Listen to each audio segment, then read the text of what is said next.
My name is Saad Hamid, and in this video I'm going to explain the 7 most essential personal finance lessons that every adult should know. It boggles my mind when I talk to people who are really smart, have great jobs, and still they don't understand the basics of finance. It's horrendous what it does to your personal wealth, and I believe that every one of you should watch this video. So let's get into it. Number 1, math.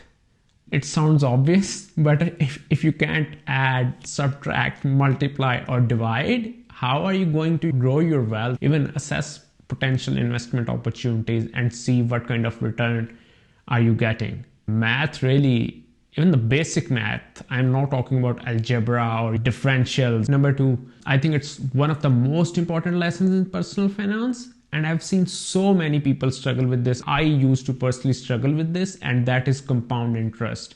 It is one of the most beautiful concept in finance and mathematics, and this is really how you can build insane wealth. I didn't believe how the stock market worked and the concept of compound interest, because like a lot of people in this world, I also come from a broke background, and I had to learn all this myself as well. No one was there to tell me that, hey, this is compound interest. If you invest $1,000 and you have a return of 7% every year, at the end of 10 years you will end up with $2,000. It's strange, but that's what it is. So let me explain it with a spreadsheet, and you can actually see how the money is growing. This is not some hypothetical theoretical stuff. This is actually how money works and how rich people get more rich. So you invested $1,000 and you have a 7% return. What this means is that you made $70 in first year. So at the end of first year, you will have $1,070. But the next year, the 7% interest will apply on $1,070, not on $1,000, because in the same investment account, now you have $1,070, right? And that's how the money grows. Number 3 is interest on purchases. It amazes me how many people make purchases with installments without realizing the actual net effect of that purchase. So for example, if there's a television which is selling for $1,000, most people would say, hey, let's just pay $40 per month for 3 years and we will own this television. But what they are not realizing is that the television is actually costing them now around 40 cross 12 is like what, $480, and the TV is actually costing them now $1,500. They are just going to pay $500 more just because they don't understand the basic mathematics. I mean, if you are paying $1,000 and then on the other hand you are paying $40 for 36 months, I mean, do the maths and you will understand that you are paying actually $500 more. Number 4, taxes. I wish I had some kind of superpowers to make people realize how much they are actually paying in taxes. I wish everyone paid their share and their employer's share every month or every quarter to actually see how much money is going into taxes.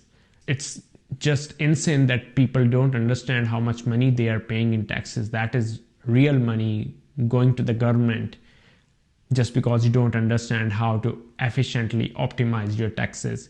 Also, learning to file properly will decrease your taxes and increase your refunds. Once you realize how much money you are paying in taxes, you will realize how important real estate is in your investment portfolio, and you should own real estate just for the tax benefits of it. Retirement planning and savings. You should really learn what a 401k is, what is a Roth IRA, what is a SEP IRA.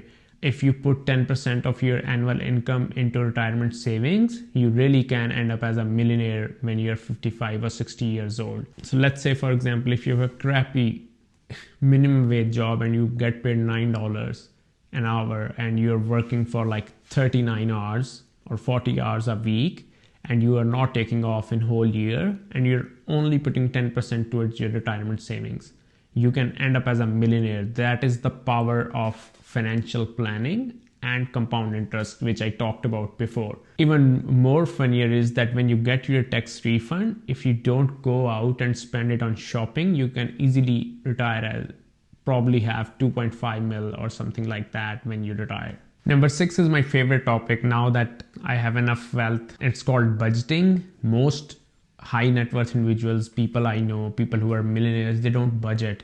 But there's a big factor. The millionaires, they don't go on spending sprees. They are frugal by nature, so they don't need budget. But most people in normal life, they do need a budget to stick to. Otherwise, I mean, you do not realize the consequences of spending money and having credit card debt. The interest rates are horrible, and that is why you should stick to a budget. 7, bad things happen. You will get laid off. You will have your car broken, you will get divorced. I mean, bad things are part of life. You don't have control over them, but how you deal with those bad things is what defines your life. I know it sounds like a bull quote, but that really is my attitude towards life. All those bad things can happen, and that is why you should have an emergency account. It's extremely important. Figure out what 6 months of your expenses are going to be, and you should always have that. Never touch it unless you really need it. Every adult in US should have an emergency fund. So I hope you learned something useful in this video. I plan to make videos on every single one of this concept. So please subscribe to watch more of my videos.